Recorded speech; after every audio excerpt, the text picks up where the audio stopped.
It's the end of the day with Ray. Hello, my friends. Man, you can see on the interactive board, I want to give a shout out to Clear Touch. Great board. We're having a lot of fun. But today, in the intersection between that digital and physical world, look who I got, Ed McLaughlin. Ed, how are you doing? Doing good, Ray. How are you? I'm doing great, Ed. It's great to have you here, have a chat with you. You know, my friends, I've known Ed a long time, and Ed's an industry icon. He's been around forever. Can I say that, Ed? He's been around a long time, four decades in this business. You know, he was once the president of Sharp Imaging of America. So, Ed, I wanted to ask you a couple of questions. And, you know, the industry right now, obviously, you know, we're over the bell curve, we're in the decline, and, you know, I have my views how we should be replacing these oversold A3s with A4s, and there's a lot of views about managed print services going to save the industry and all of that stuff. But from your perspective today, and you know, and I know that you started at 3M years ago, and I had worked at Lanier at one time. So you have some roots in that, even that thermal paper environment. So over the years, there's been a lot of different shifts and changes in our industry. What do you see today as an indicator that we're really in a big shift, probably one of the biggest we've ever had? Well, we're on the other side of the bell curve. I mean, this is a time when the level of efficiency that we run our operation becomes ultra critical. The measures that we had for the longest period of time, the sacred model that we used is over 30 years old, and we have to start rethinking about the levels of efficiency with which we run.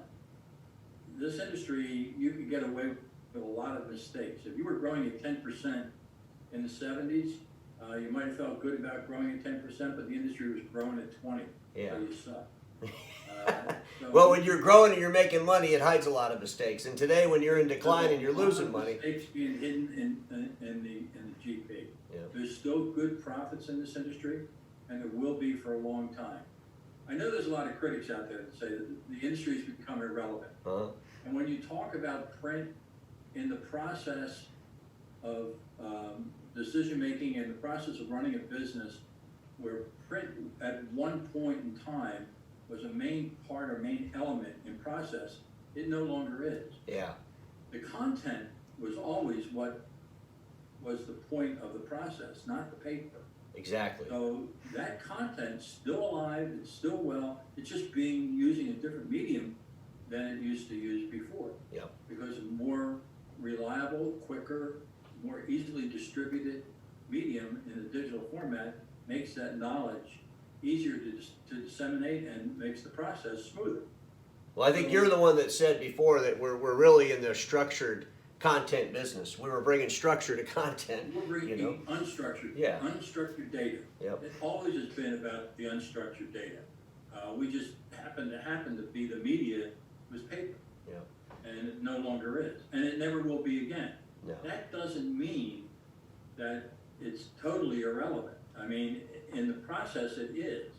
But we have to learn how to run our businesses better. Mm-hmm. Some people think it's okay, that means it's the end of it. Well, I'm old enough to remember vacuum tubes. Okay.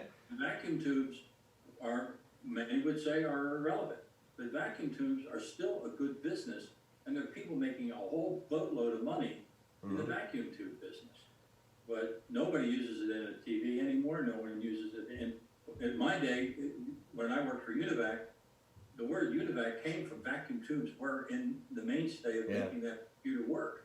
So it changes. The industry changes, and yes, as the way that we thought it was being used 25 years ago, even 10 years ago, it's all changed. Well, I would say this, you know, if you can't figure out how to make money in the decline, even though when you look at the revenue from all these corporations together, we're talking about hundreds of billions of dollars. So there's still hundreds of billions of dollars worth of revenue in our industry. You know, the concerns I always had is that we're not paying attention to where the customer's going, and we're still overspeccing and overselling. We need to fix those and align that more with the realities of the market. But there's opportunities to do that. We have to align with the customer. We've really kind of lost focus with the customer, and that's been happening for quite some time. Yeah. We don't really have account reps anymore. If we do, we pay them on transactions that they conduct inside the account. We don't pay them on the development of the account. Yep. There was one time when you first started in the industry, you may have been paid commissions on the machines that you sold. If you worked for a dealer, it's probably the only way you were ever paid. Yep. We used to have a draw 100% commission.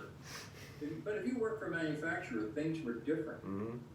When I first started in the industry selling copiers, I was sold based upon the transaction of copiers I sold. Later, as I evolved into different levels of sales and got into, you may remember the term special accounts and national account sales. Major account reps. Once you got to that level, you were no longer paid on the individual transactions. You were now paid based upon the growth that you had in that account. And you had to see how that account grew. And the further you went up into the food chain, if you will, and you got into the major or the national account level, well, then it was based upon product mix and all sorts of things. And you may have had background music involved in your mix. You may have had graphic involved in your mix. You had to start thinking about what things worked for the customer.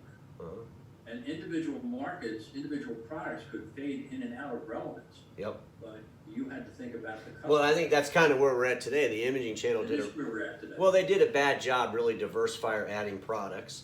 And, they have major account reps, if you will, or, these senior territory reps. But if you think about it, they're managing the account, and every time they do a deal, it's less money.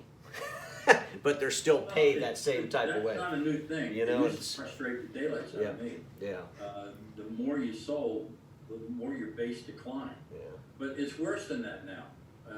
Right now, and if you look inside NextEra's data, and when I got involved with NextEra, one of the things that I started to focus on was the message that the data was giving us about where the industry's going. Not just simply the service data, which is phenomenal, but I look at break-even points of the individual product groups. And let's take the black and white segment 6. Black and white segment 6 across the universe. And individually, there are some dealerships and organizations that are selling these products properly, that are doing well, and are adding gross profit and net profit to the business by being in it. But as an industry, the industry is running at 15% of break-even point. And it's getting worse every quarter. So as when I first start looking at it, I've seen the break-even point get further and further away. So you would actually have to increase your business 85%, or your volume of business, of aftermarket, 85% in order just to break even. Well, the more you do that, the more of that you place, the bigger your problem is going to become. Well, let me ask you a question. You were part of a manufacturer. Why in the hell is every manufacturer in the world running around talking about how this production print's going to save our industry? I mean, even Kyocera, who basically was they were a great A4 company. They had a great impact with A4. And then now they're getting into this huge production, black and white, production color. We see all the manufacturers doing it. We see articles written about how it's going to save the industry. When we know it's like 2% of the industry's hardware, and we know the volume because you look at NextEra's data, you see the volume isn't really that big. What the hell are we doing? Well, it's the data you're looking at the data you see, and you're not looking at the data they see. So it's the data you don't see that directs some of the decisions. And I'm not going to say the decisions are correct. I'm just going to give you the data they see that leads them in a direction. They're looking at their year-over-year numbers, and if you start replacing high-end equipment, if you're a manufacturer, you're looking at the more expensive equipment is now replacing the less expensive equipment inside this upgrade world we created. So I went from a segment 4 to a segment 5, from segment 5 to a segment 6. And all of a sudden, this is where my growth is looking at. And if you look at your year-over-year numbers, and you isolate that silo of product, you don't look at the whole P&L, you don't look at your whole company, you just look at each different product, and you start planning around the product, so you look to follow the growth. And you say, customers must want this because this is showing where my growth is. See, I see it as displacement growth. I see a lot of these big print shops taking away the big Heidelberg presses. Message because they're not looking at the data they don't see. So Interesting. as a result, they're making the wrong decision of building the wrong product. And that's not to say that industrial print and high volume print are not important. I know you've made those comments before in the past, and you're statistically correct in terms of how it's being utilized and how it's being placed. There's still plenty of opportunity, particularly in industrial print. Oh, I would agree in industrial print, even car wraps, but that's not an imaging channel deliverable. I mean, that's a whole different process. The same way. The problem is we're measuring it like we're selling boxes. Yeah, I agree, 100%. And it's not a box business. It's a volume business. It's a different type of business, and you've got to measure it, reward it, and grow it differently, and find the efficiencies. Just by throwing more crap out there is not going to make it a good business. No, I agree. And maybe the manufacturers think they're going to win in the end. But I'm sorry? I said some of these manufacturers probably believe they're going to win in the end, so as we have some consolidation. Well, that's the name of the game, isn't it? Sure, I mean, yeah. We're at a point, the other part of the bell curve is the absolute requirement for consolidation. Yeah. There used to be hundreds of vacuum tube manufacturers, probably about 10. Yeah. Well, now. we'll get that way with the printers, I'm sure, and the copiers. We're going to have that consolidation is going to occur. We see that now. People will either abandon the business, consolidate, sell off parts of the business. How we see the consolidation occur, I don't know. But this is a business that has lots of opportunity to make money, which is why private equity looks at this industry and saying there's value in this industry, and there is. Mature industries have value, and there's a good way to manage mature industries where you can extract a lot of value out of that business and a lot of profitability out of that business and growth, usually at the expense of your competitor. Do you think that there has to be diversification, though, in that strategy for private equity? Yes, absolutely. I mean, they have to be moving into other. It's a services business today. It is not a transactional business. But we don't get our head out of the sand and start thinking about services.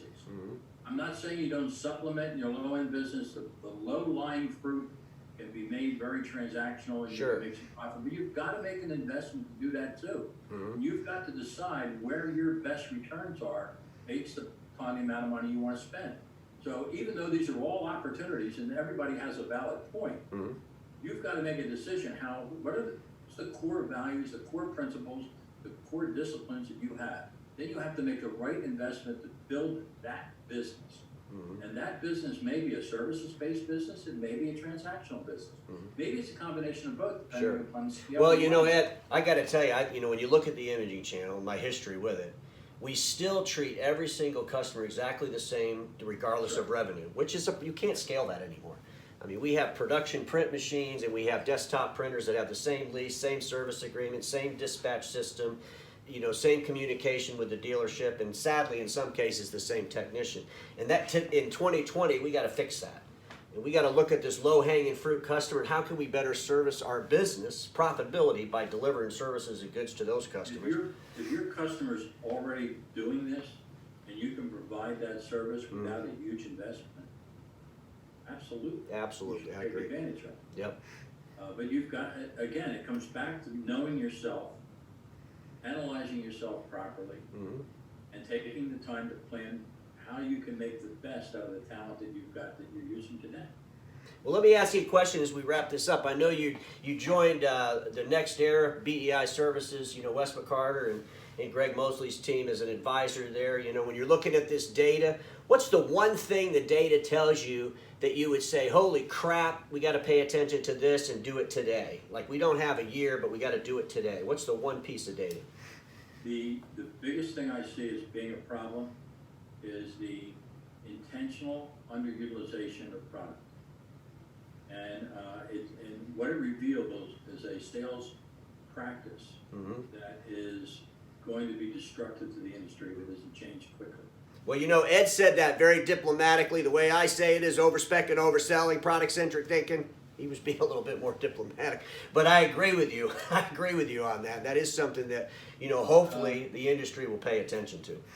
There's an awful lot going on, and when I look inside Next Era's data, it's decades old.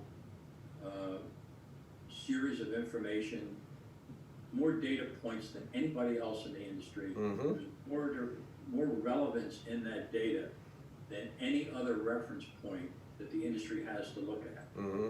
Failure to utilize that knowledge, or the knowledge that can be derived from it, because the thing that makes Next Era different, and what really attracted me to them, I mean, a lot of times people have come to me and said, can you help us do this? Yeah. The kids would continue and so forth. I went to Next Era. Mm-hmm. They didn't come to me, I went to them. Yeah. Because I started looking at some of the data and said, you realize what you've got? Mm-hmm. You realize how important this information is in helping people make the right kind of decisions to steer their businesses. And some people see it, some people don't. Some people think that they can just look at the numbers and they'll make all the right decisions and they don't need the extra guidance. But I'll suggest that it's best to engage fully Sure. with someone that has really all the data points you need. And do you need to engage them forever? Maybe, maybe not. But to be not engaged in the largest amount of knowledge in the industry. Well, to me, that's the point. That's the point. No, it's just stupid. Yeah, I mean, they're. You can't be stupid. No. You don't ignore knowledge. It's sitting right in front of you. Yep. You can act differently on it than what others might recommend. Absolutely. That's perfectly fine. Mm-hmm. Intelligent people can come up with different conclusions based upon true knowledge coming at them. That's perfectly acceptable. Mm-hmm. But ignoring it is stupid. No, I agree, and I think that not to be a BEI commercial or Next Era commercial, but they are. In fact, they are the only organization in the world with the data. They had that vision to collect this data over all these decades, and they're it's phenomenal information. I mean, it's what's phenomenal. interesting is it's accidental. They didn't set out to be this database of information, but they kept adding different pieces of AI to it to give them answers for things that they were looking for Sure. at the time.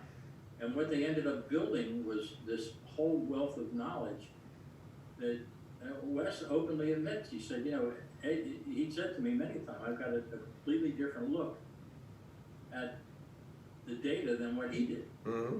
And I know that you had some time to look at it. Sure, it's crazy. He said pretty much the same thing, but it's amazing to me how much knowledge is there. Well, I would say this, Ed, it doesn't matter where the data's coming from as long as it's good data. I guess I should clarify that. But exactly. If you're running a business today and you're not using data, you're nuts. And I always say the biggest thing between these new innovative companies and legacy organizations is innovative new companies were born with data, they live by it, and they demand it, and they make their decisions by it, and they don't excuse it. They just use it. And every day they get better at it, but it's all about data. Ray, every war that's ever been won has been won on reconnaissance, of acquiring knowledge, and utilizing that knowledge to outflank and outmaneuver your enemy. Yep. And this is a war. You're right. Candidly speaking, if you don't use the reconnaissance, you're going to get killed.